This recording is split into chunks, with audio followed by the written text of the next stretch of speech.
Our final conversation for today is our Shika Mic. It's Thursday, and we say on Thursdays we like to have one of you, our fixers, seeking to get the mic so you can come here and we give you the platform to speak to the nation and the world on something, on an issue that's burning, an issue that is out of the box, an issue that is radical, or an issue that's just so logical that you just need to come and tell other people. And let all of us then engage with the thoughts and ideas.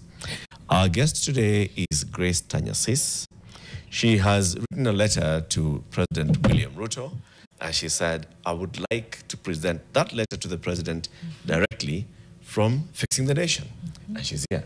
Mama Grace. Yes. Good morning. Good morning to you. Karibu sana.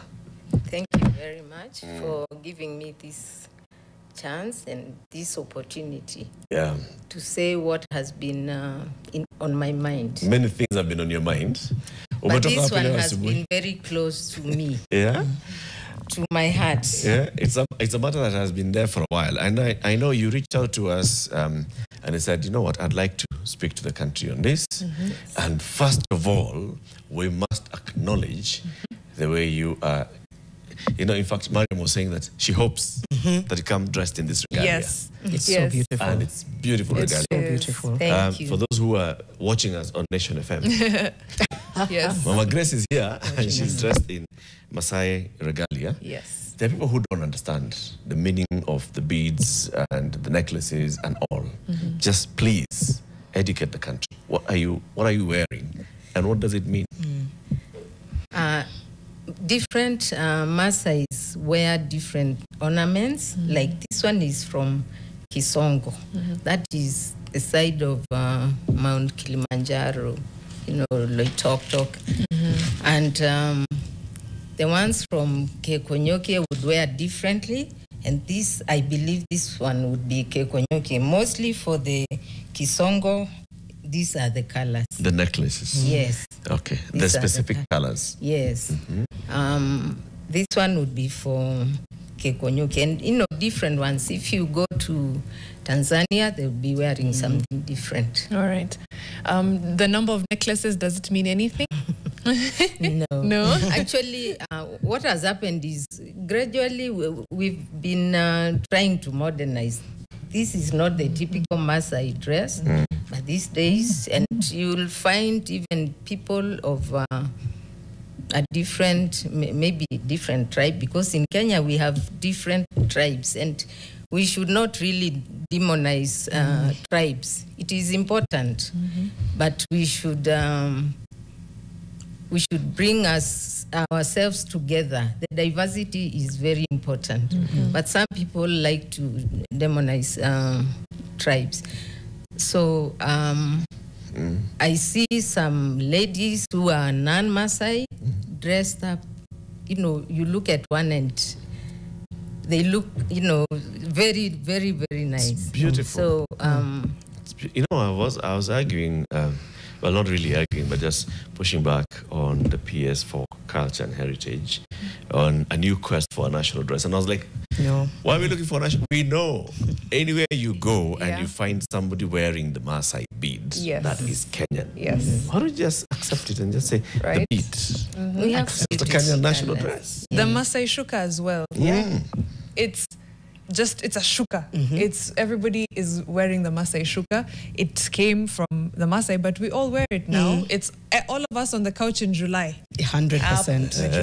But Tunaforsa sana zingine. Then you get people, you give tenders to people who don't quite know how to follow through well. Yes. And they have modernized even the Maasai shuka. I see that they now make, they call it fleece. The fleece bag. Yeah, the warm. Yes, Yeah. the one, yes, with the lining in the... With the lining. Yeah. So Let me plug in my wife here. She does Indigo 6 Limited. Yeah. She started that thing of fixing the Maasai shuka and the fleece blanket. That's The Maasai fleece. Tell her thank you. Indigo Yes. 6. You can go and find it on Facebook. Tell her thank you to enjoy. Yeah. Before Janet gives you the day's quote and then we hear your reflection, Grace, what do you do? I am a retired HR specialist. So these days I just enjoy my time and Yeah, I go to the shamba just to check, not to dig. I enjoy my grandson. I have one. Yeah. And God willing, I'm expecting another one very soon. So, yeah, and I basically just doing things in the house. Retirement now, relaxing, reflecting, and passing on knowledge and wisdom to the younger ones. Yes. The day's quote. The day's quote is by somebody called Naira Wahid, and she said, when you speak, speak with your whole life, not just your mouth. All right. Yes. How do you translate that? I think what you've done in many ways is you've spoken with your whole life when you did this letter. But how do you understand it? When you speak with your whole life, not just your mouth. I believe that people should be passionate about what they say and be careful, because words are very, very, words can hurt, words can heal somebody, they can destroy a nation. So one needs to be careful before they open their mouth. And people should also live what they say. If I say that, oh, I'm a good person, and I meet someone on the road and maybe they are asking me to help, and I'm like, you know, huyu ananisumbua. I'm not living, you know, maybe I just like to say that, but I don't live it. So we should learn to live. And words are very, very, actually, I think there is a saying that, about a tongue. It can burn a whole village. It can. That's true. And what people say, you can hardly forget. You may forgive, but you don't forget. You don't but forget. you don't, yeah. Thank And you for as that. much as, because I'm a Christian, and I know I should, you know, like forgive, but sometimes I don't forget when I'm hurt. Yeah, It will come back. true. Yeah. It's time for you now to shika mic and give your letter to the president. We'll talk about what prompted this letter, why you thought it was necessary a little bit after. But for now, Mama Grace, shika mic. Asante. I'll just read this as it is, then maybe you can ask me questions. It's not long. And I wrote it first and sent it to Helen. Then I thought about it, and you know, I tweaked it a bit, but it's the same thing. It's basically the same idea. So,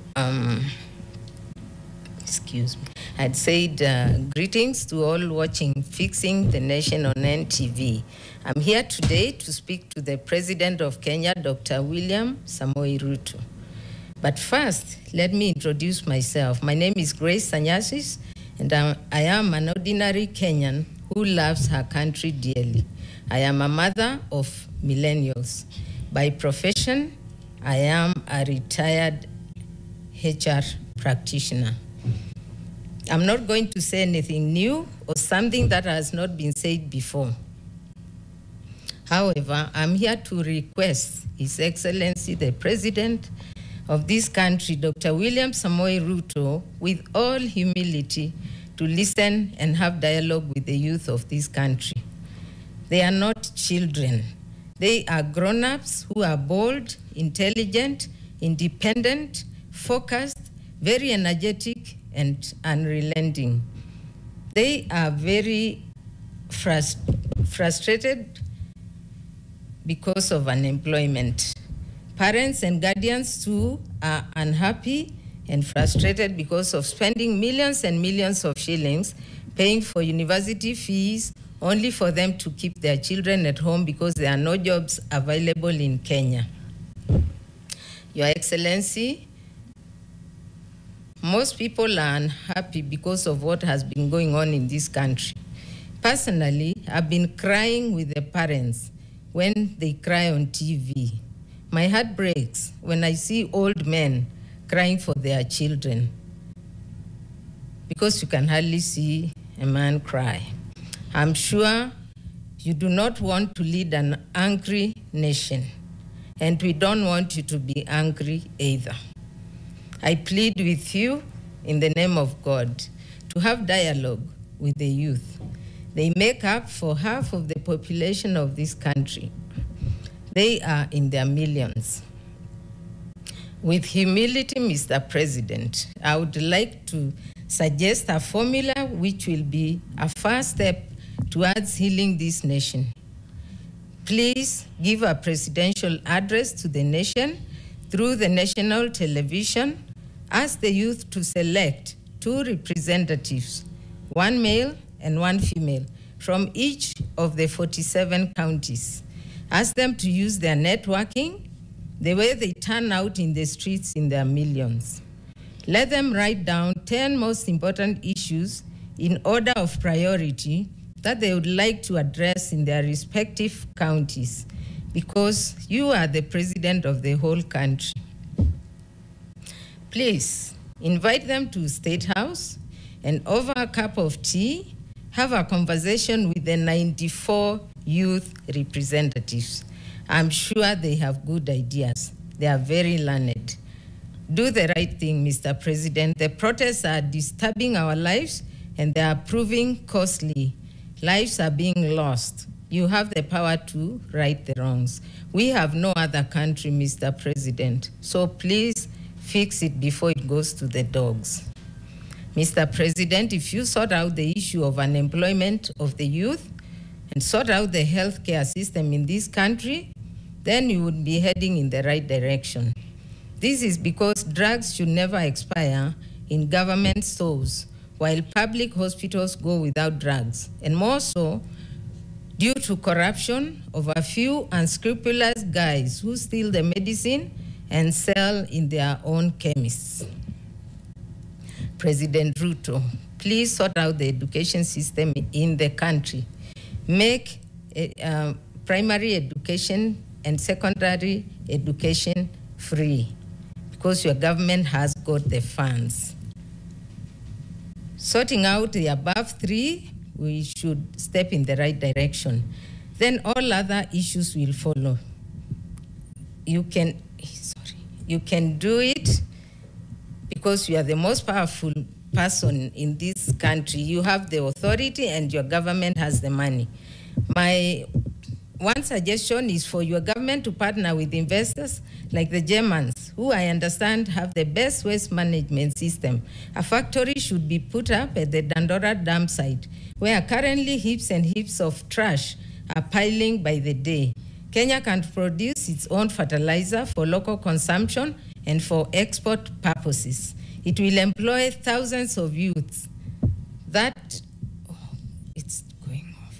That will be a first step. Many youths on the streets have up to master's degrees.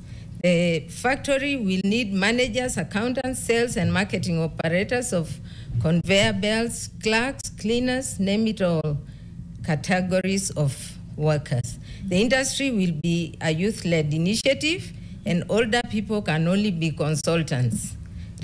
Revive the hundreds of factories that were closed, like the coffee factories. If they were run by foreigners, the machines and buildings are still there. Let your government take over and restore them to be fully operational. I can't emphasize it enough, Mr. President. You can do the right thing. Your Excellency, small and medium enterprises are hurting because of high taxation. Most of these businesses are run by the youth. For example, those stalls that sell mobile phones and other accessories, beauty products, etc. Please lower taxes, especially for the small business enterprises, so that they can get a reasonable return for their investment. Mr. President, maybe your officers can control their sons and daughters and stop them from going to the streets. However, Your Excellency, we can't control ours. They have independent minds and they are all yearning for what we all want, only that they are more courageous than us. They are demanding good governance, accountability for public resources, transparency in issuance of government tenders, creation of job and tax reduction for their small businesses. Let us not engage in self-destruction, because if there is instability in Kenya, we shall all sink with it. Please, Mr. President, dialogue with the youth, because for them, there is no turning back. You have seen it yourself. The youth are fearless and unrelenting. Hear their cry, Mr. President, so that they can stop going to the streets. Then we shall all live happily ever after. Thank you, Your Excellency, for listening to me. I know you'll reflect on this. After all, you are also a parent. Thank you. Thank you, Grace. Grace, very well said, very well articulated, you know. And the points that you raise are the points that have been raised many times by many people, right? I love it. I love it. And I'm sure the president is going to see this. Yes. I hope he hears what you're saying. He Janet. will. I'm just, somebody here is saying she qualifies as an advisor to the president. does. You've already, thank you so much for sharing that. It felt like a warm hug as well as a firm way forward. And I hope I'm not asking you to repeat anything, but say, for example, today, the president called you and said, Grace, sit in front of me. Beyond everything that you've said, what's the first thing that you'd want to say to him? The first thing, beyond that, just you're sitting in front of Mr. President right now. You'd say, Mr. President? I'll say, Mr. President, you are in authority. And you are there because if God didn't want you to be in authority, then you wouldn't be there. Because God controls everything.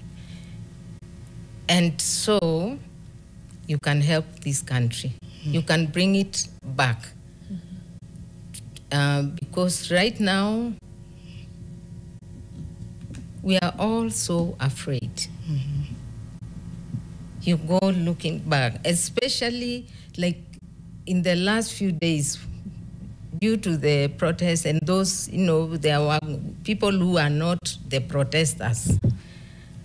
I would really beg you to just take charge of this country and tell people to stop their madness. Yeah. Why do you think he's not listening? People are also, I believe people are also making a lot of noise at him. So he's getting angry. Like last night, he was angry. I was surprised to see him like that. But he's human. So maybe that is why, he reacts because of what has been going on. But if only he can listen to those people who have started all this. It's the youth who started these problems. So let him dialogue with them. And he cannot, I don't expect the president to dialogue with 18 million youths. But if he can just find a formula, he has his own advisors. He can just make, arrangements to speak to a few of them. Okay, I know the youths have told us they have no leaders, and it's okay. But if they can just meet the way they've been networking, and you see them in millions in the streets, they can still network and make those proposals and tell him what they want. Because they must be yearning for something. They are not just in the streets for nothing. Yeah, and they are unemployed and they are frustrated. Yeah, these are people who have gone to school. Their parents have sold cows, others have taken loans. So, yes, they are angry. If you are then to speak, because that's the president whom you tell, listen to the youth and engage with them. If you are to speak to the youth, what would you tell them? As I said, maybe in the beginning of my letter to the president, my children are millennials. But you have seen people who go to the streets. It's not just Gen Zs, it's millennials, and even older people, and even people who have worked in this government. True. So first of all, I would tell the youth maybe what I've seen is their protests are being penetrated by goons. You know, you call it what it is. They started walking with flags and phones. But then now all of a sudden you see people with clubs, you know. I would tell them to give the president a chance also to you know, like to put their issues together and talk to him. Much as they say they don't have leaders. To embrace dialogue. They need to embrace dialogue. They are very angry right now. And it is understandable. Right. But if they ban this country, because the way the protests are going, you have seen people have suffered, businesses have suffered. I went to that side of Nyamakima and I was almost in tears because those are people, you know, I know them. I walk there because that's where I get my matatus to go to Loitoktok. So I saw there places that have been buying fruits and they are all. And I went on Thursday and I knew for sure those are not protesters who have done that. These were people either sent or paid, I don't know by who, but they were not those young people who have been fighting for their rights. Right. Yeah. I want to know the desired outcome of this dialogue, but before that, there's the history of the promises that have not been kept from the president to young people.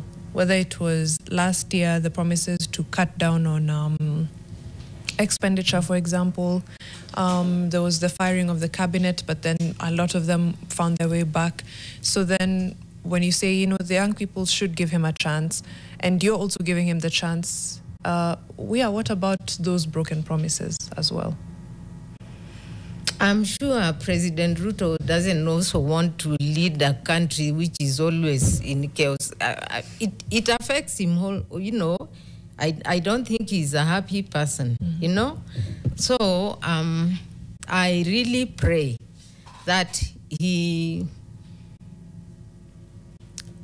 goes back to the drawing board.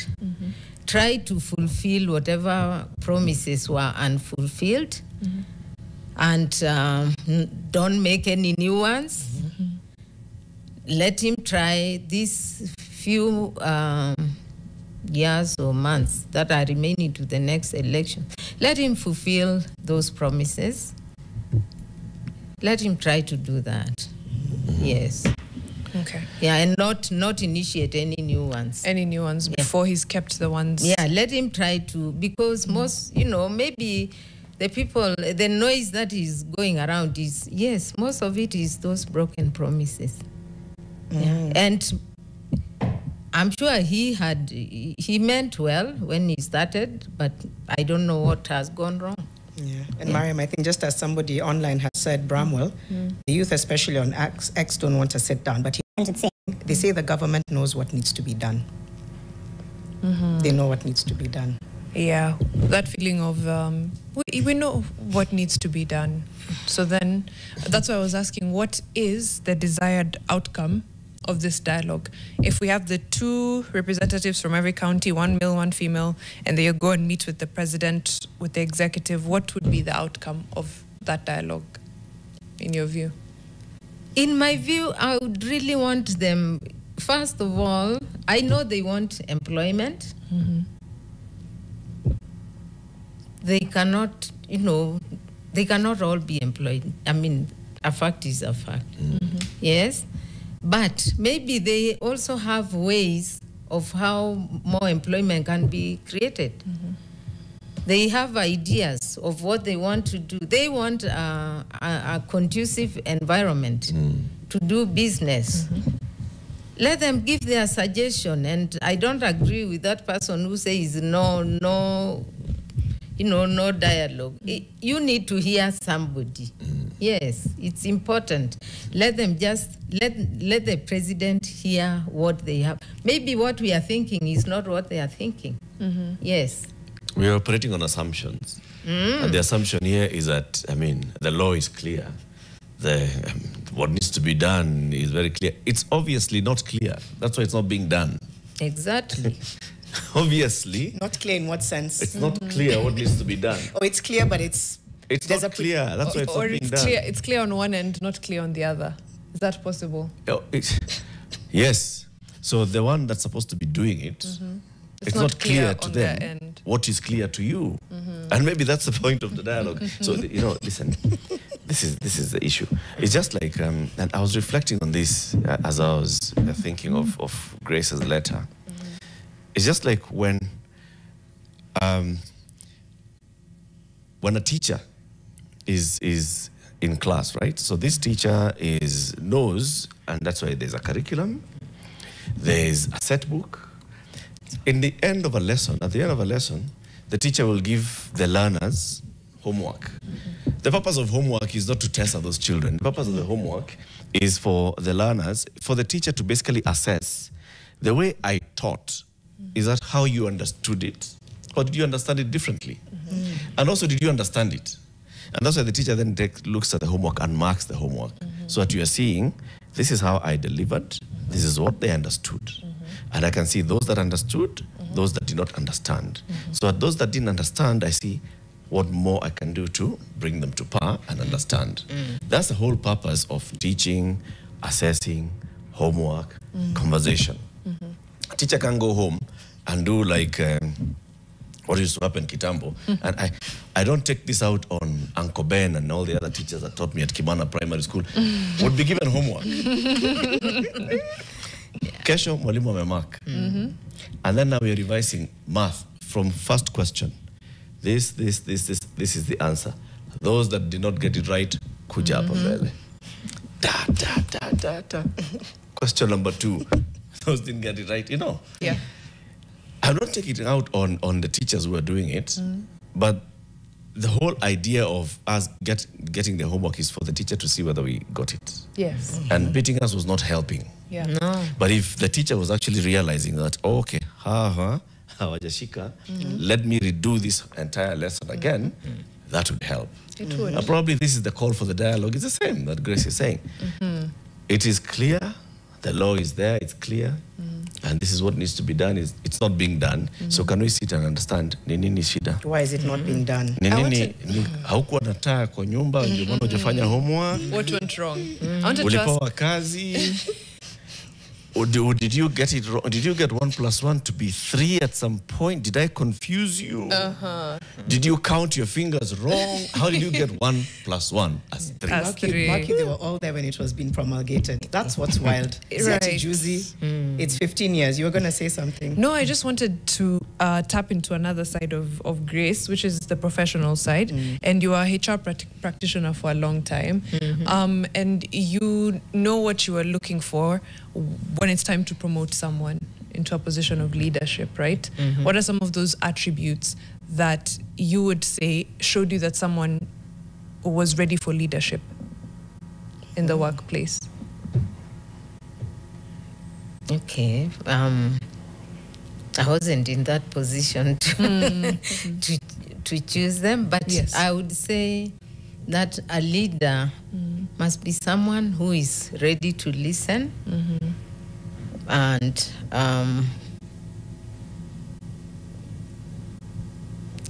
someone with a listening ear and someone who is also ready to lead. You can be given a leadership position, but you're not even ready to lead. That's true. Yes. So it has to be somebody who is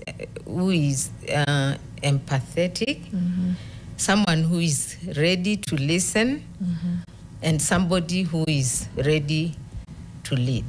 All right. Yes. Do you feel that the president president has these qualities at this time, that he's ready to listen, ready to be empathetic, and ready to lead?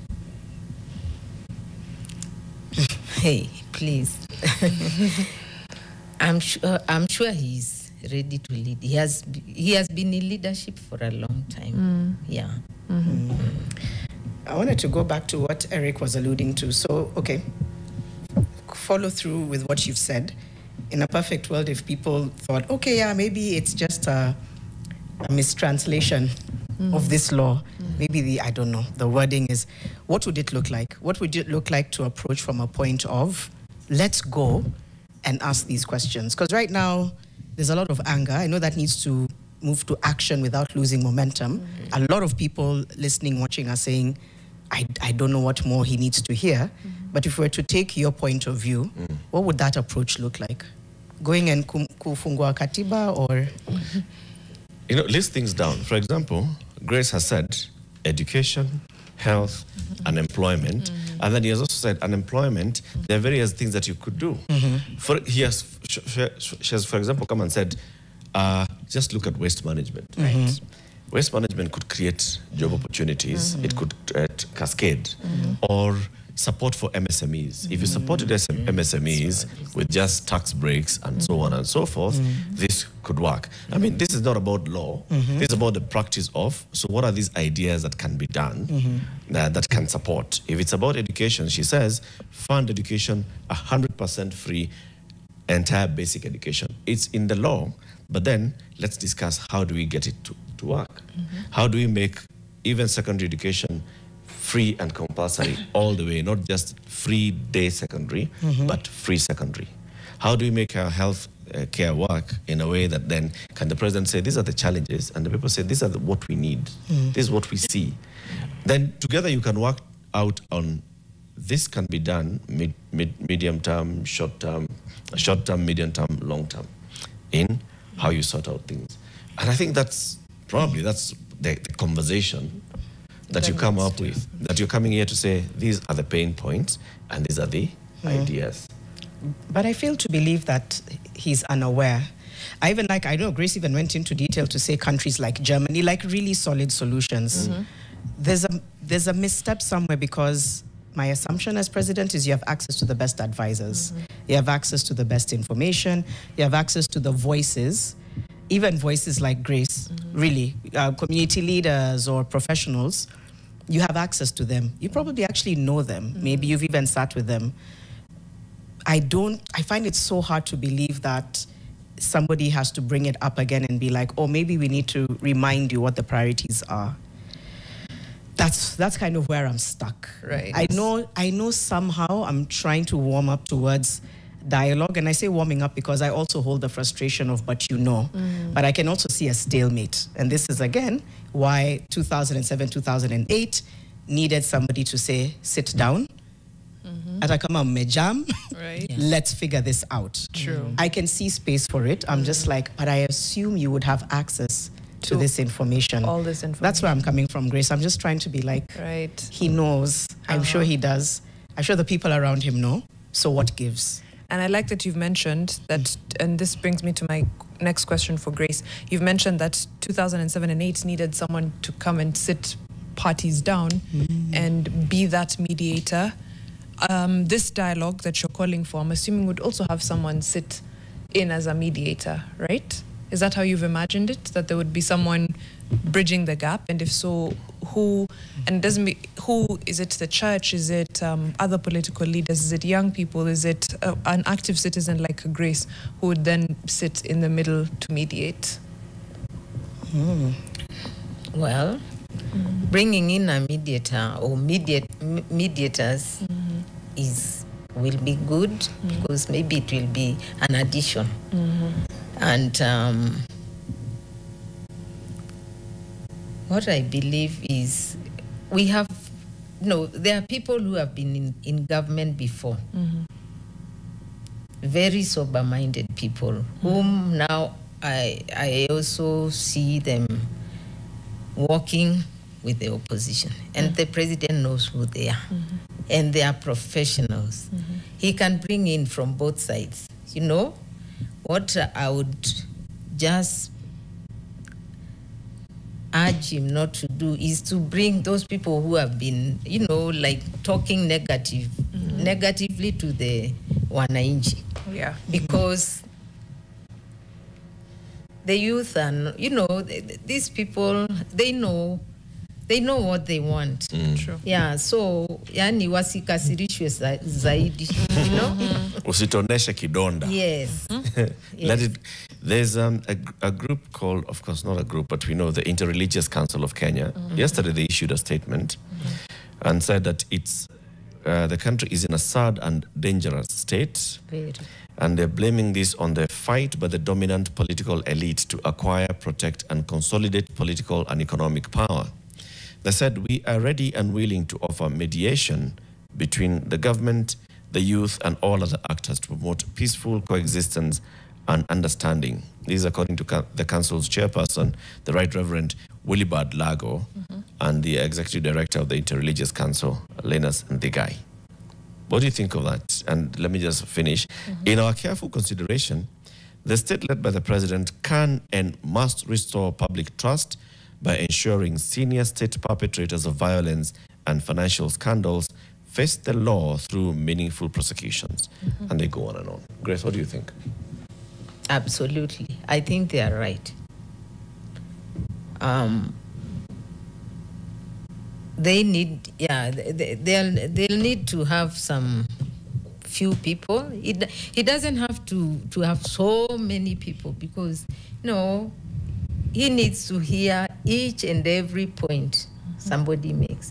And why I suggested the 94 people from the 47 counties is that so that he's not overwhelmed, by people. And I also suggested that they come with a written memorandum. He can ask questions based on their issues.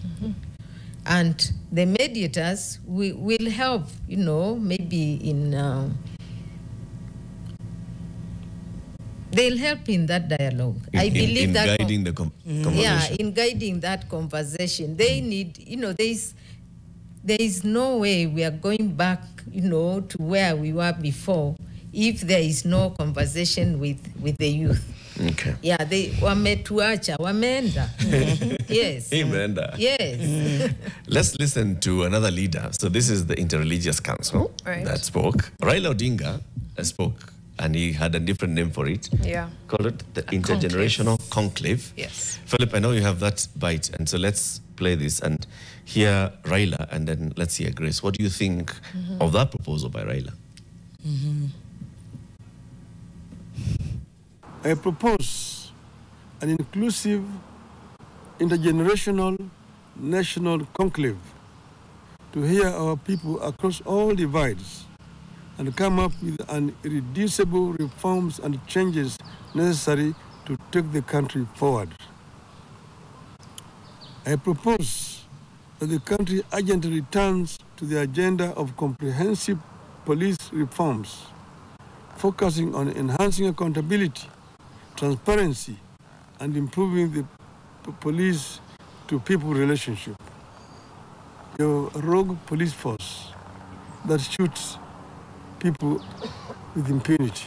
I propose that the conclave I envisage comes up with better and sustainable ways for addressing transparency, accountability, and impunity, especially with regard to corruption, and ensuring that leaders are held accountable for their actions. The proceeds of the national dialogue be subjected to a referendum. Yeah. Yep, so that's what he says. What do you think?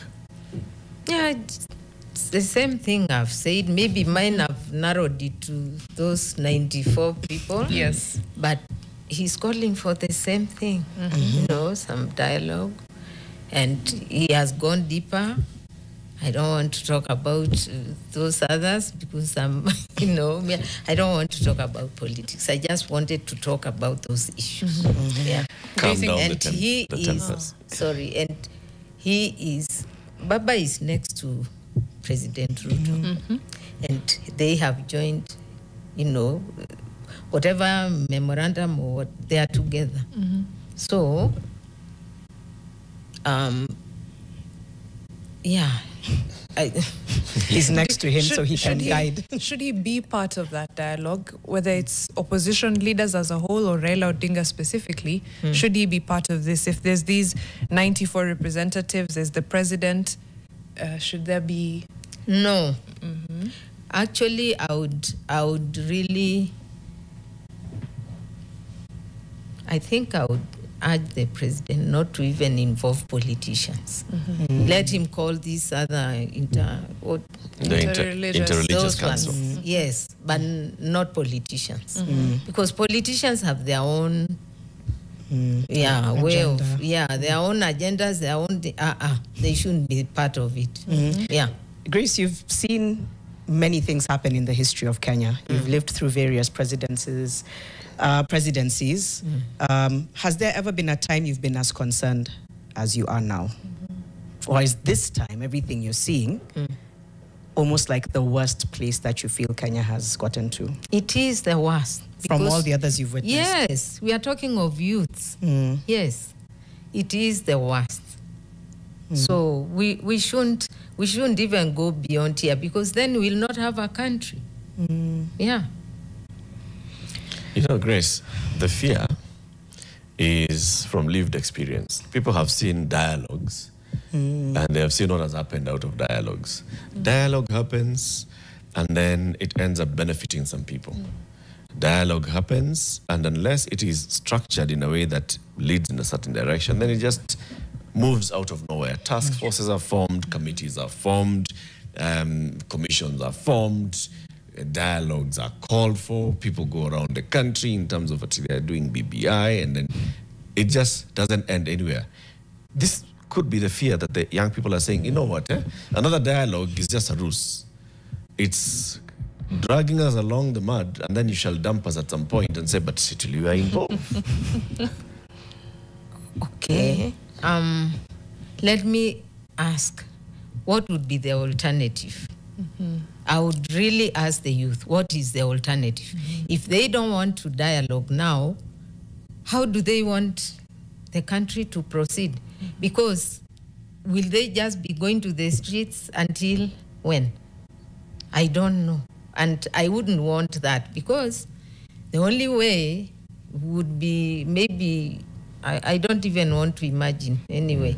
I'm just saying, let them dialogue. I know the president is hearing this and he will try to find a solution. He also doesn't want to lead a country which is always up in arms, and there are always chaos, and I mean, so many people are affected.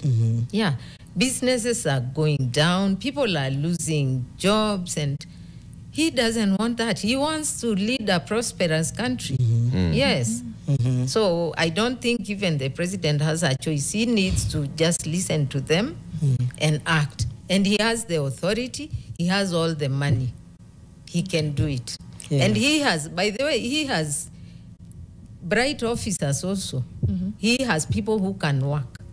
And there are some, I don't want to mention names, but I know there are some who are just quietly doing their jobs, you know? Very true. So he has the people, he has the resources, he has the funding.